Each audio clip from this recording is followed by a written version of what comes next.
Hello students, how are you? Today we start chapter 7 Introduction to Comparing Quantities. बच्चों introduction video क्यों ज़रूरी है? बच्चों इससे आपके बेसिक कॉन्सेप्ट्स क्लियर होते हैं और एक्सरसाइज करना इजी होता है। बच्चों कंपेयरिंग क्वांटिटीज में आप कुछ टर्म्स पढ़ेंगे जो हमारे डे टू डे लाइफ में बहुत यूजफुल हैं। तो चलिए बच्चों आज इन टर्म्स को स्टोरीज के थ्रू पढ़ेंगे जिसमें आपको मज़ा भी आएगा। कंपेयरिंग क्वांटिटीज अपने नाम से ही क्लियर है। यहाँ पर टू क्वांटिटीज के बीच में कंपेयर किया जाएगा, तुलना की जाएगी। हमारी फर्स्ट टर्म है रेशो। देखिए ratio means comparing two quantities. दो क्वांटिटीज के बीच में रेशो का मतलब है कंपेयर करना, तुलना करना। अब रेशो को हम कैसे डिनोट करते हैं? इस टू के साइन से, कॉलन साइन से हम रेशो को इस तरह डिनोट करते हैं। यहाँ पर देखिए हम एक एग्जाम्पल लेंगे। दो बच्चे हैं, चिंटू और उसका फ्रेंड। अब चिंटू को शौक है मार्बल्स कलेक्ट करने का और उसके फ्रेंड को शौक है स्टोन्स कलेक्ट करने का। अब चिंटू के पास टोटल नंबर ऑफ मार्बल्स है 30 और इसके फ्रेंड के पास है टोटल नंबर ऑफ स्टोन्स 40। अब यदि पूछा जाए कि find the ratio of number of marbles to the number of stones, भाई दोनों के बीच मार्बल स्टोन कलेक्ट किए हैं जो दोनों ने, उनके बीच रेशो निकालिए। तो हम यहाँ इस टू का साइन लगाएंगे। अब देखिए इसको हम कैसे निकालेंगे, तो नंबर ऑफ मार्बल्स लिखेंगे इज टू, रेशो निकालना है तो रेशो का साइन लगाएंगे, is to number of stones. अब देखिए जहां टू होता है तो उन दोनों के बीच में कंपेयर किया जा रहा है। यहाँ पर देखिए नंबर ऑफ मार्बल्स कितना है 30 और नंबर ऑफ स्टोन्स है 40। अब जब हमें रेशो निकालना है तो हम दोनों को डिवाइड में लिखेंगे, अपॉन में। रेशो है इस तरह, 0 से 0 कट हो जाएगा तो ये आता है 3/4 यानी कि 3:4। तो ये हमारा रेशो आया है दोनों के मार्बल्स और स्टोन्स का। तो आई होप बच्चों यू अंडरस्टैंड रेशो।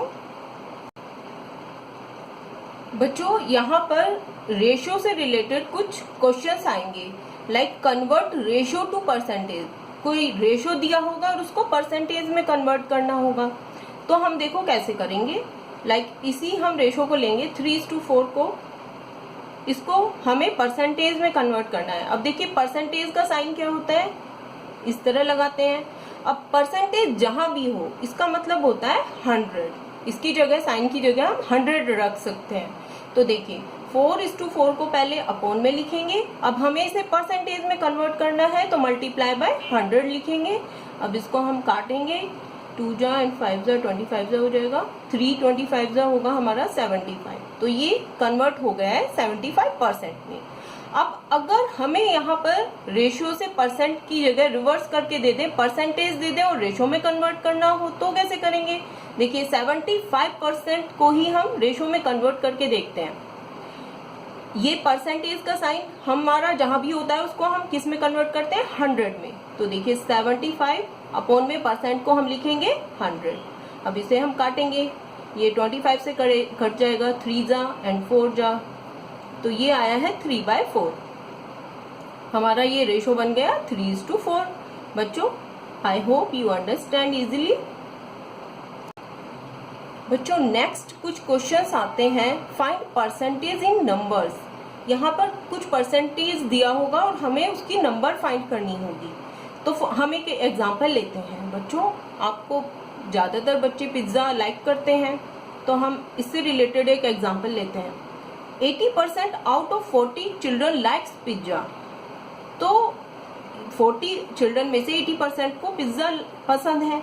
अब देखते हैं कि हम नंबर ऑफ चिल्ड्रन निकालेंगे who likes pizza and do not likes pizza. तो देखिए कैसे निकालेंगे। देखिए यहाँ तो सीधा है, यहाँ पे खुद बताया है यहाँ पर 80% out of 40 children likes pizza. तो हम लिख सकते हैं 80% ऑफ 40 निकालेंगे तो वो पिज्जा लाइक करने वाले बच्चों की नंबर आ जाएगी। देखिए परसेंट को हम अपॉन में 100 लिखेंगे, ऑफ को मल्टीप्लाई एंड 40। अब हम इसको काटेंगे, 8 4 जा 32। तो 32 चिल्ड्रन हैं जो कि लाइक करते हैं पिज्जा आउट ऑफ 40। अब यहाँ पर निकालेंगे हम डू नॉट लाइक पिज्जा, जो पिज्जा लाइक नहीं करते। तो ऐसे तो हम यहाँ पर सीधा सीधा भी निकाल सकते हैं कि 40 में से 32 माइनस करेंगे तो 8 बच्चे होंगे जो इनको लाइक नहीं होगा पिज्जा। बट हम परसेंटेज के हिसाब से निकालते हैं। लाइक हमें ये नहीं पता है तो हम डू नॉट लाइक पिज्जा कैसे निकालेंगे। तो देखिए टोटल परसेंट होता है 100 में से 80% को पिज्जा लाइक करते हैं तो 80% हम निकाल देंगे, माइनस कर देंगे तो 20%। तो 20% वो बच्चे हैं who do not like pizza. तो देखिए हम यहाँ पर अब out of 40 children 20% do not like pizza, तो हम लिख सकते हैं 20% of 40 do not like pizza. अब इसको कन्वर्ट करते हैं, 20% को 100 लिखेंगे, ऑफ को मल्टीप्लाई एंड 40। अब हम इसको काटेंगे, 2 4 जा 8। अब देखिए 8 बच्चे हैं जिनको पिज्जा नहीं पसंद है। आई hope you understand. Finding increase और डिक्रीज परसेंटेज। यहाँ चैप्टर में कुछ क्वेश्चंस होंगे, इंक्रीज और डिक्रीज परसेंटेज निकालने के ऊपर क्वेश्चंस होंगे। तो देखिए यहाँ पर हम एक एग्जाम्पल लेते हैं। 2 बच्चे हैं, एक चिंटू है और एक उसका फ्रेंड है।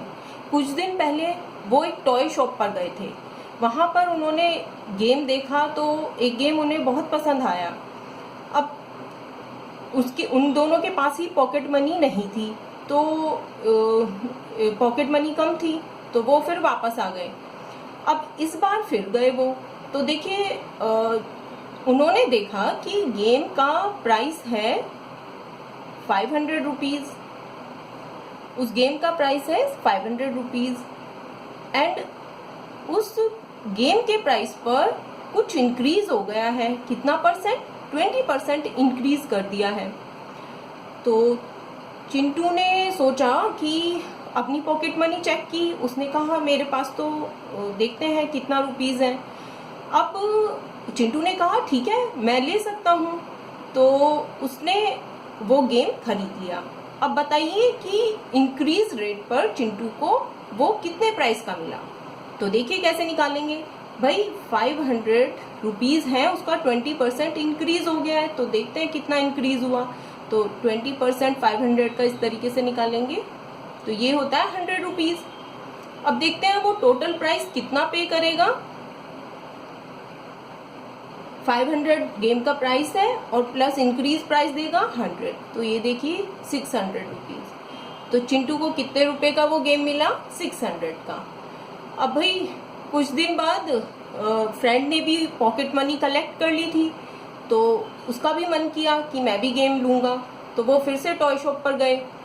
अब गेम था 500 रुपीज़ का। अब दिवाली के पास का समय था, तो गेम के प्राइस को डिक्रीज कर दिया गया था। कितने से? 20% से। अब देखते हैं उसके फ्रेंड को कितने में वो गेम मिला। चलिए 500 का 20% क्या होता है बच्चों? देखिए इस तरह निकालेंगे तो ये आएगा 100 रुपीज़। अब उसको टोटल प्राइस निकालते हैं कि फ्रेंड को कितना पे करना पड़ा। भाई गेम है 500 का, 100 रुपीज़ में से माइनस करेंगे तो ये कितना होगा? 400 रुपीज़। तो उसके फ्रेंड को कितने का वो गेम मिला? 400 का। तो इस तरह फ्रेंड के तो मजे आ गए। तो इस तरह हम इंक्रीज और डिक्रीज परसेंटेज निकालते हैं। नेक्स्ट टर्म है बच्चों डिस्काउंट। Finding discount. हम डिस्काउंट कैसे फाइंड करेंगे? देखिए डिस्काउंट क्या होता है, जैसे कि हर एक बच्चा जानता है डिस्काउंट छूट होती है। जो सामान है उस पर, उसके प्राइस पर कुछ हमें छूट दी जाए, उसको डिस्काउंट कहते हैं।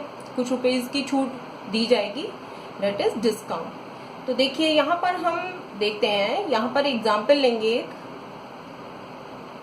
ये है चिंकी, चिंटू की सिस्टर। अब ये मार्केट जाती हैं तो उनको एक ड्रेस पसंद आती है, तो उस पर ड्रेस पर प्राइस पड़ा हुआ है 1000 रुपीज़। ये 1000 रुपीज़ क्या है इस ड्रेस का? MRP। इसको कहते हैं MRP, यानी कि मार्क्ड प्राइस। ये होता है मार्क्ड प्राइस, और इसको लिस्ट प्राइस भी बोलते हैं। इसको लिस्ट प्राइस भी बोलते हैं। तो हम इसको इक्वल करके MRP लिख देते हैं।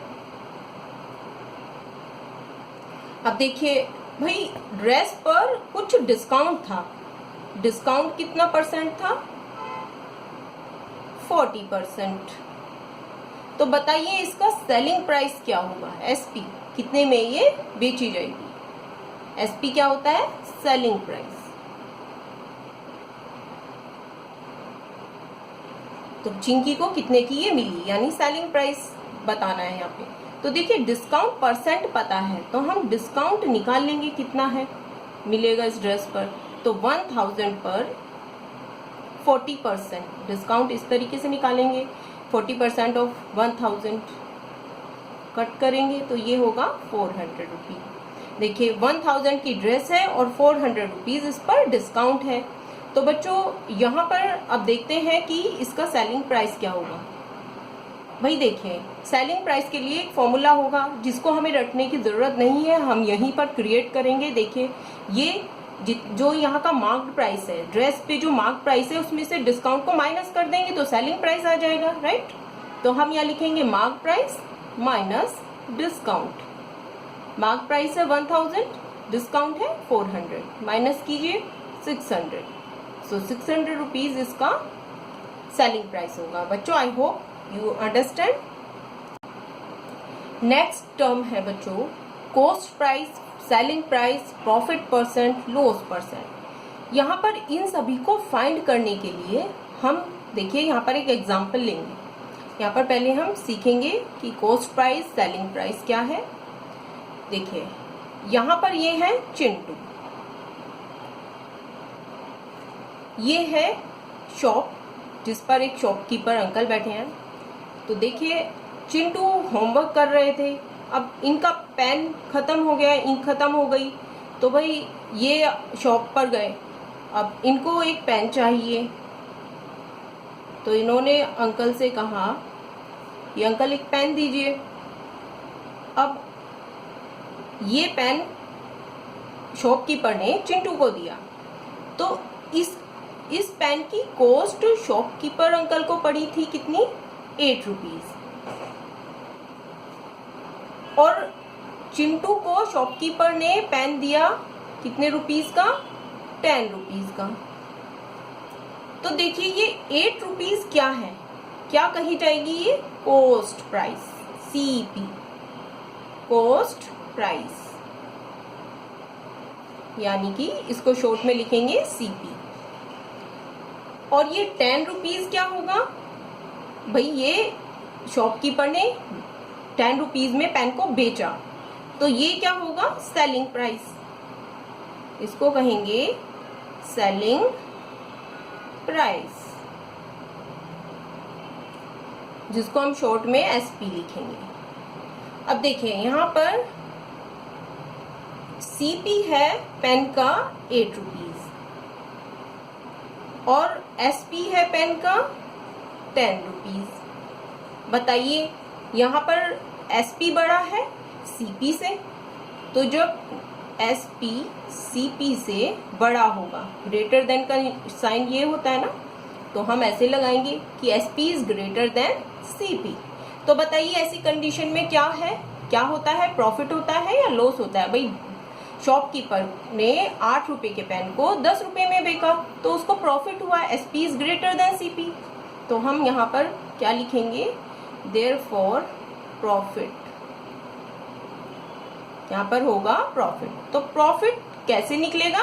भाई एसपी ग्रेटर है सीपी से, तो एसपी माइनस सीपी, इस तरह हम फॉर्मूला अपने आप कंडीशन से क्रिएट करेंगे। बच्चों फॉर्मूला कभी भी रटिए मत। तो यहाँ पर देखिए अपने आप फॉर्मूला बन गया है, तो एसपी माइनस सीपी, तो यहाँ लिखेंगे एसपी 10 है और सीपी हमारा 8 है, तो ये हुआ 2 रुपीज। तो बच्चों इस तरह क्वेश्चंस आएंगे जिनमें हमें इस तरह की कंडीशन दी होंगी और हमें एसपी, सीपी, प्रॉफिट परसेंट, ये सभी इनमें से कुछ गिवन होगा और कुछ निकालना होगा, तो वो इस तरह हम फाइंड करेंगे। तो अब देखिए यहाँ पर प्रॉफिट आ गया है। अब यहाँ से हमें प्रॉफिट परसेंट निकालना हो तो कैसे निकालेंगे? तो देखिए प्रॉफिट परसेंट का फॉर्मूला होता है प्रॉफिट अपॉन में सीपी एंड मल्टीप्लाई में 100।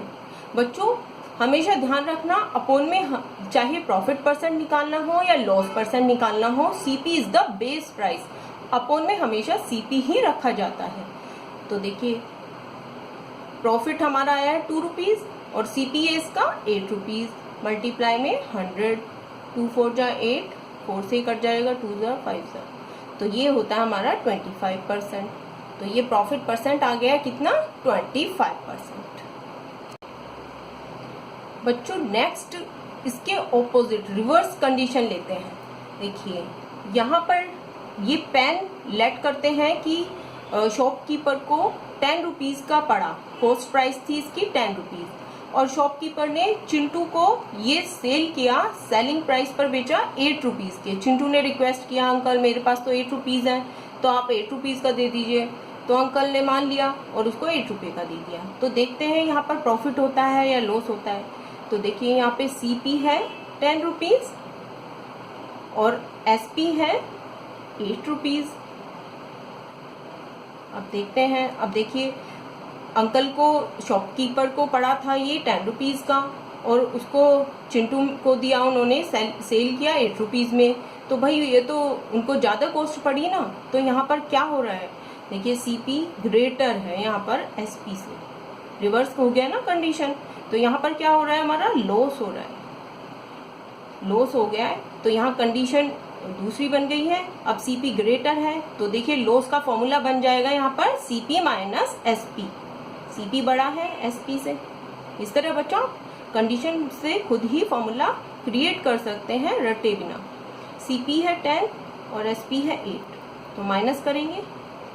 अब देखिए 2 रुपीज का यहाँ पर लॉस हो रहा है। अब हमारे को लॉस रुपीज में आ गया है, तो हम इससे लॉस परसेंट निकाल सकते हैं। अगर हमें परसेंट में निकालना हुआ तो कैसे निकालेंगे, इसका फॉर्मूला होता है लॉस अपॉन में सीपी बेस प्राइस। देखिए सीपी बेस प्राइस है, बहुत ध्यान रखना है इसको, हमेशा प्रॉफिट परसेंट निकालना हो या लॉस परसेंट निकालना हो अपॉन में सीपी रखेंगे, इनटू में 100। तो लॉस है हमारा 2 रुपये और सीपी है हमारा कितना 10, कॉस्ट प्राइस अब 10 हो गया ना, 100, 0 0 कटा तो 20%। तो लॉस कितना हुआ शॉपकीपर को 20%। बच्चों आई होप यू अंडरस्टैंड। बच्चों नेक्स्ट है हमारा finding SP when profit percent and loss percent are given. अब यहाँ पर हमें एसपी निकालना है, सेलिंग प्राइस निकालना है, जबकि हमें प्रॉफिट परसेंट और लॉस परसेंट गिवन हो। तो देखिए ऐसे क्वेश्चंस में हम कैसे निकालेंगे।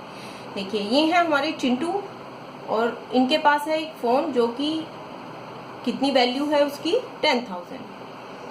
अब इनके ये फ्रेंड हैं, इनके पास भी एक फोन है, इसकी भी वैल्यू है 10,000।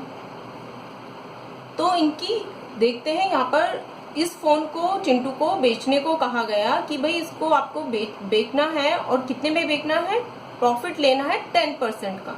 तो इसका एसपी क्या होगा, देखिए सीपी है 10,000 इसका और प्रॉफिट लेना है चिंटू को 10%, तो सेलिंग प्राइस क्या होगा। तो ऐसे में देखो हम किस तरीके से सेलिंग प्राइस निकालते हैं, 100 प्लस प्रॉफिट परसेंट अपॉन में 100 लिखेंगे और मल्टीप्लाई में सीपी। ये फॉर्मूला होता है इस तरह जब प्रॉफिट परसेंट गिवन हो एसपी निकालने का। तो 100 को ऐसे लिखेंगे प्लस प्रॉफिट परसेंट कितना है यहाँ पर 10 अपॉन में 100 और मल्टीप्लाई में सीपी है हमारा 10,000। तो अब देखिए इसको कट करेंगे, ये होगा 110 मल्टीप्लाई 100, तो ये आ जाएगा 11,000। तो 10% के प्रॉफिट पर चिंटू ने इस फोन को कितने में बेचा, 11,000 में। अब देखिए हम इसके फ्रेंड को देखते हैं, इनके पास भी एक फोन है जो जिसकी कॉस्ट है 10,000।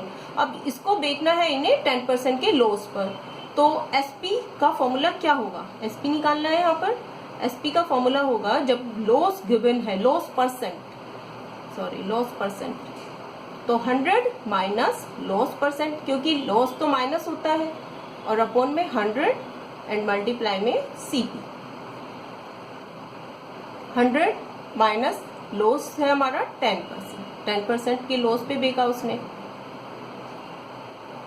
सीपी है 10,000। 100 माइनस 10 90 मल्टीप्लाई 100, तो ये हुआ 9000 रुपीज़। तो चिंटू के फ्रेंड ने फ़ोन को कितने में बेचा? 9000 रुपीज़ में। इस तरह ये क्वेश्चंस एसपी के निकलेंगे, profit and loss percent given.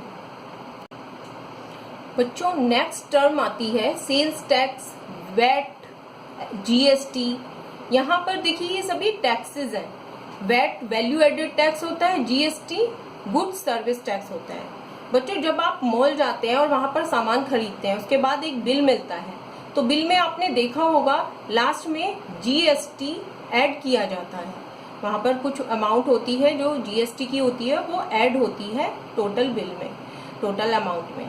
तो देखिए ये जितने भी टैक्सेस हैं वो सभी ऐड होते हैं।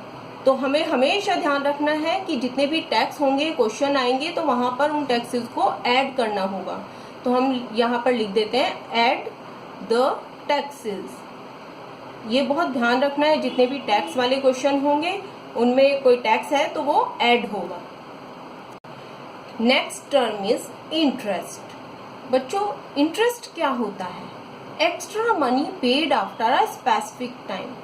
देखिए कुछ एक्स्ट्रा मनी पे होती है कुछ टाइम पीरियड के बाद। जैसे फॉर एग्जांपल जब हम बैंक्स में कुछ अमाउंट अपना जमा करते हैं तो हमें उस पर क्या मिलता है? इंटरेस्ट, और वो एक्स्ट्रा मनी होती है, ऐड होती है इंटरेस्ट। तो देखिए यहाँ पर हम एग्जांपल लेंगे, ये चिंटू हैं हमारे जो बैंक में कुछ अपनी मनी सेविंग्स डिपॉजिट करते हैं।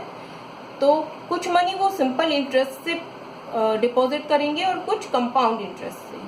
तो देखते हैं फिर कि किसमें उसको ज़्यादा फायदा है। अब यहाँ पर सिंपल इंटरेस्ट से देखते हैं, पहले प्रिंसिपल लेंगे। एक अमाउंट डिपॉजिट जो होती है उसको प्रिंसिपल या पी कहते हैं। लाइक चिंटू ने 1000 रुपीज डिपॉजिट किए सिंपल इंटरेस्ट के हिसाब से, उस पर उसको सिंपल इंटरेस्ट मिलेगा। तो ये 1000 अमाउंट है प्रिंसिपल। टाइम लेते हैं 3 इयर्स। 3 इयर्स के लिए उसने डिपॉजिट किया। रेट कितने रेट के हिसाब से? 10% रेट मिलेगा उस पर। तो देखिए हम फर्स्ट ईयर का इंटरेस्ट निकाल सकते हैं। 10% ऑफ 1000, तो 1000 का 10% होगा हमारा कितना रुपए? 100 रुपये। सेम सिंपल इंटरेस्ट में क्या होता है? एवरी ईयर वही सेम इंटरेस्ट मिलेगा। जो 100 रुपीज फर्स्ट ईयर में मिला है वही सेकंड में और वही थर्ड ईयर में मिलेगा। तो अब निकालते हैं हम कंपाउंड इंटरेस्ट के हिसाब से कि अगर वो प्रिंसिपल अमाउंट जो डिपॉजिट किया है 1000 रुपीज बैंक में, उस पर कितना इंटरेस्ट मिलेगा कंपाउंड इंटरेस्ट के हिसाब से। तो देखते हैं, टाइम हमारा वही लेंगे 3 इयर्स, रेट है हमारा 10%। देखिए फर्स्ट ईयर का हम अलग अलग निकालते हैं यहाँ पर। तो फर्स्ट ईयर का इंटरेस्ट निकालेंगे,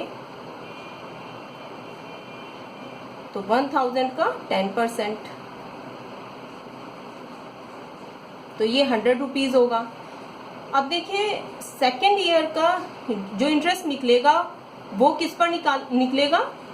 जो अमाउंट आएगा फर्स्ट ईयर का। पहले हम अमाउंट निकालेंगे, तो अमाउंट इंटरेस्ट और प्रिंसिपल ऐड कर देते हैं, तो 1000 प्लस 100 होगा 1100।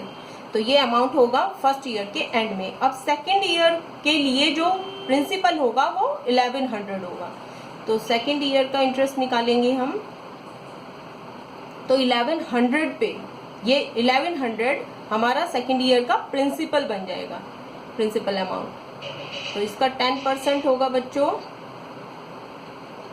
110 रुपीज। अब देखिए यहाँ पर अमाउंट निकलेगा, तो ये प्रिंसिपल था हमारा 1100 और 110 ऐड करोगे तो ये होगा 0121 1210 रुपीज अमाउंट होगा। और ये नेक्स्ट ईयर के लिए प्रिंसिपल बन जाएगा, थर्ड ईयर के लिए।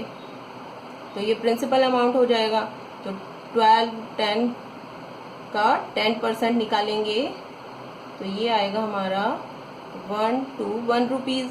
अब यहाँ पर देखिए अमाउंट हो जाएगा हमारा 1210 में ऐड कर देंगे 121 रुपीज़, तो ये होगा 1331। तो नेक्स्ट ईयर के लिए ये प्रिंसिपल बन जाएगा। अब इस तरह अगर ये डिपॉजिट 10 ईयर्स के हो जाए, 10 ईयर्स के लिए डिपॉजिट हो अमाउंट, तो बच्चों इस तरह अलग अलग निकालना 10 साल का, तो वो थोड़ा कॉम्प्लिकेट हो जाता है। तो उसके लिए बच्चों एक फॉर्मूला यूज होता है कंपाउंड इंटरेस्ट निकालने के लिए, वो ये है, देखिए।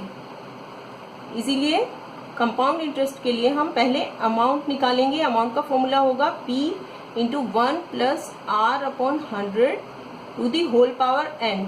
n यहाँ पे टाइम है और R है जो ये रेट का परसेंट है, और P प्रिंसिपल अमाउंट। तो इस तरह इस फॉर्मूले से हमारा अमाउंट आ जाएगा। तो कंपाउंड इंटरेस्ट हम निकाल सकते हैं अमाउंट माइनस प्रिंसिपल।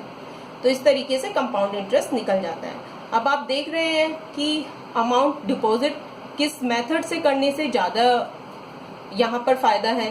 तो ये कंपाउंड इंटरेस्ट से अगर हम अमाउंट डिपॉजिट करते हैं तो उससे सभी को फ़ायदा होता है।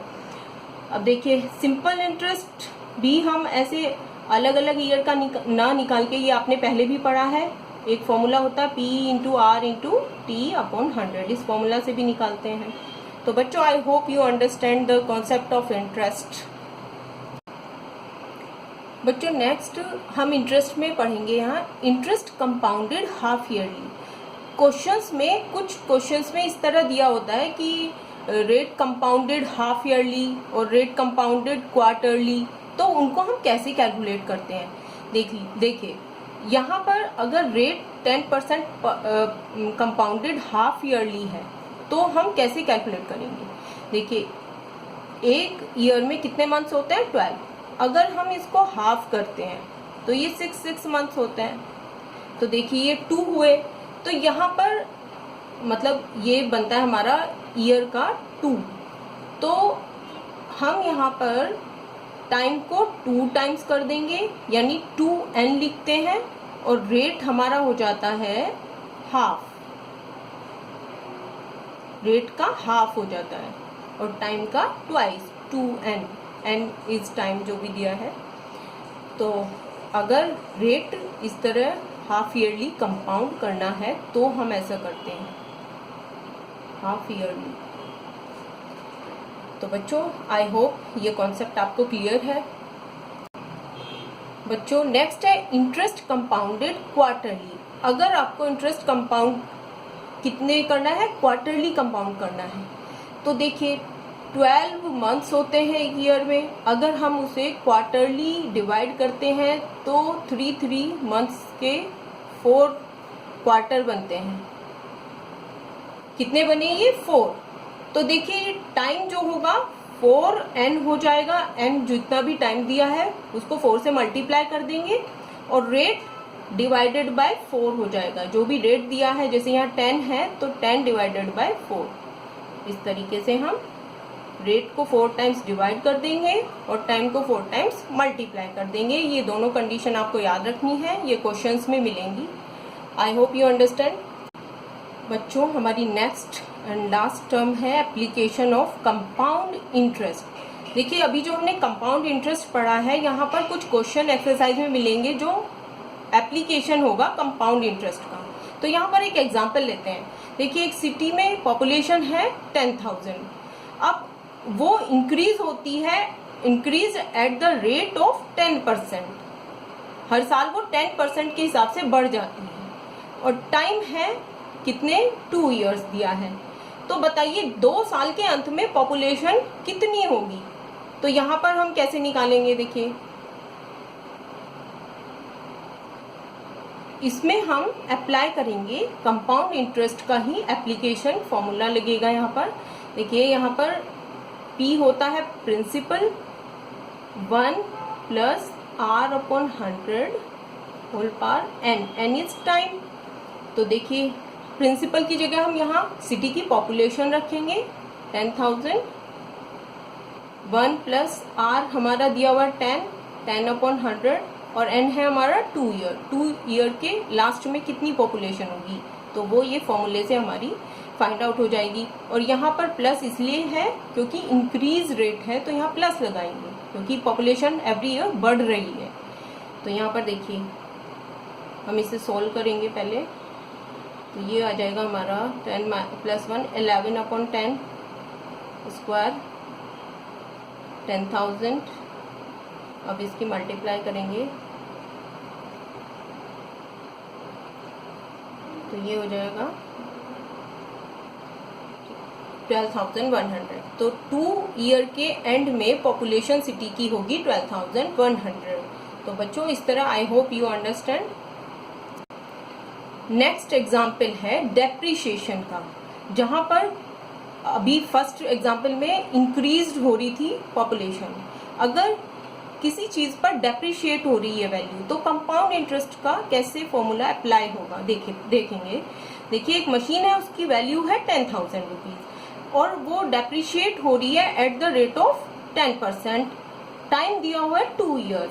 तो मशीनरी की value in the end of 2 year क्या होगी, तो वो हम कैसे करेंगे। देखिए यहाँ डेप्रीशिएट हो रही है वैल्यू, तो सिंपल जहां हमने प्लस का साइन लगाया था पहले एग्जाम्पल पे में, वहां पर हम माइनस कर देंगे। तो P × 1 - R/100 whole power n, यानी टाइम। n की जगह हम टाइम रखेंगे, ये हमारा टाइम है। P है हमारा 10,000, मशीन की वैल्यू 1 - रेट है 10%, 10/100 और n है 2 ईयर्स। अब देखिए इसको सोल्व करेंगे हम।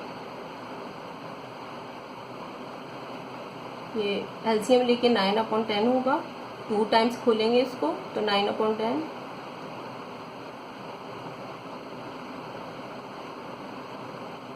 8,100।